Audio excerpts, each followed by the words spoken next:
Cheers guys, and happy Homebrew Wednesday. How are you? Drinking up on the Monterey Street Pale Ale. Second time I've tried this one. Cheers.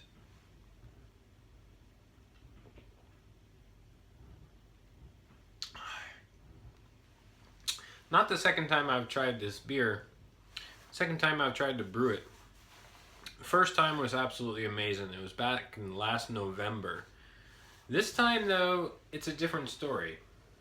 I was kind of surprised actually and very disappointed. I think the depression is why I haven't made Homebrew Wednesdays recently, is because both the Pale Ale and the IPA, which I brewed on the same day, back to back, or the same weekend, day after day, they didn't turn out so hot. The taste on them is, well, it's not well defined. It's not a well defined taste. The hops, even though the aroma is there, it's sort of heavy and coarse, and yeah. What happened? My water's what happened. I know what happened. It's not my fault.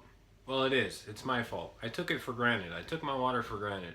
I don't want to break into it too much, but my pH, the pH on my water has actually shot up.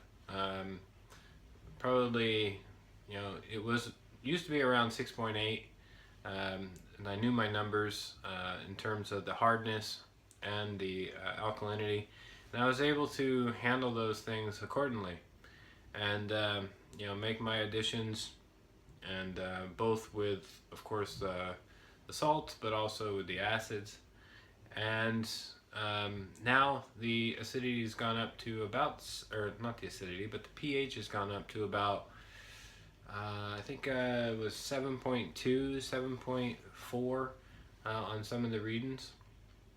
So the water has definitely changed. Now the hardness decreased, but the alkalinity stayed the same.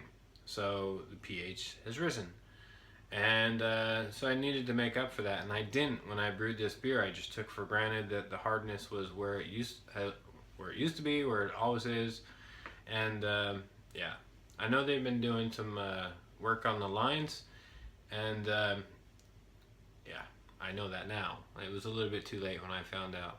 So anyways, I did another water test, figured everything out where it was supposed to be, or not where it's supposed to be, but what my hardness is and what my alkalinity is, and worked those numbers in for the next two brews. So let's get to that. The next two brews. Sorry, I'm bitching about my water. But the next two brews, I did a Pilsner. I did a Pilsner last weekend, and that was pretty nice. I had a really nice brew day, really nice and easy, relaxed. I didn't film any of it, I don't think, but I did take a sample today. So let me go ahead and show you that sample clip right here. So here's a clip of the German Pils I brewed last Saturday. That's 1 week ago. And it's already at 1.009. I'm pretty amazed about that. It's pretty light. The aroma on that is just, it's all Pilsner. So I'm really happy with the way that it turned out. Very light, smells beautiful. So now I've cranked it up. I'm gonna slowly rise the temperature about 1 degree Celsius every day for a few days, and then keep it at about 15 degrees Celsius for a few days. Let the diacetyl rest run its course, and then cold crash it. And then this will be a beer that I'll serve in August at the work party. Alright, so let's go ahead and get this guy in the glass and give it a taste. Let that settle a little bit. Of course, it's not clear. It's gonna clear. It's gonna have time to clear up between now and then. I may or may not add in some clarifying agent, like gelatin. Wow, that is all Pilsner. I'm so happy with the way that smells. It's like your Pilsner that you buy at the store. Now, normally I wouldn't be celebrating, how a Pilsner smells. But, it's homebrewed, and Pilsners are hard to make without any flaw. But it's got that, it's got that aroma. I'm pretty happy with that. Let's go take a test. Take a taste test. Cheers.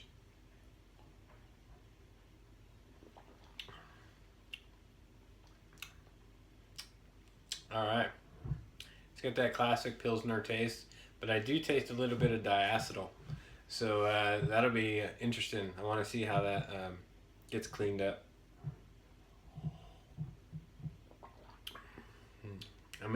I'm glad I'm able to detect it.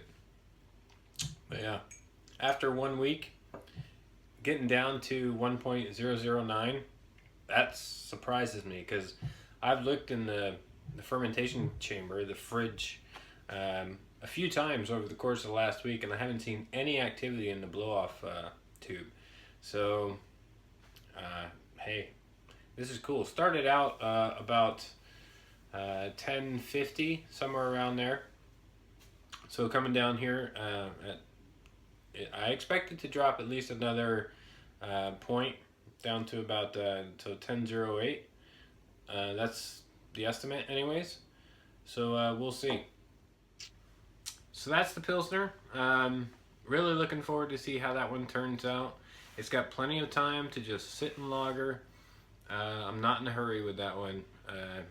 It'll be fine. Half of it will be for here, half of it will be for the party. So there's 40 liters total, and we'll see how that turns out.